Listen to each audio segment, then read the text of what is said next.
Karibuni katika taarifa za michezo hapa UVN Mwanaspoti jioni tarehe 13 Ijumaa mwezi Juni mwaka 2026. Katika mashindano ya shule za upili, nusu fainali ya pili kati ya St. Anthony's Boys High School na Goseta Boys imezua mjadala mkubwa baada ya kuvurugika katika mazingira yasiyo ya kawaida.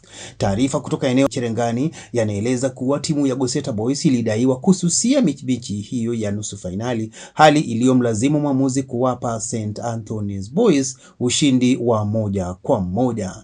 Hadi sasa sababu rasmi za kususiwa kwa mechi hiyo zijatolewa wazi. Duru za kuaminika zinaarifu kuwa walimu pamoja na wakufunzi wa Goseta Boys walieleza kuwa wachezaji wao walikuwa wamechoka baada ya robo finali ngumu dhidi ya KK.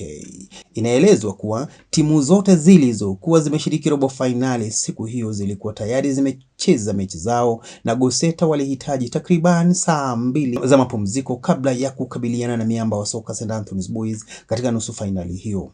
Kutokana na sintofahamu hiyo pamoja na uamuzi wa mwamuzi kuwapa St. Anthony's ushindi, sasa macho yote yanaelekezwa katika finali kali inayotarajiwa kuchezwa Jumapili saa 6 mchana katika uwanja wa Transcend iliyoko Cherangani, ambapo St. Anthony's Boys High School watamenyana na mahasimu wao wa hivi karibuni St. Joseph's Boys High School Kitale. Mshindi wa pambano hilo atapata nafasi ya kuiwakilisha kaunti hiyo katika mchuano ya Bonde la Ufa.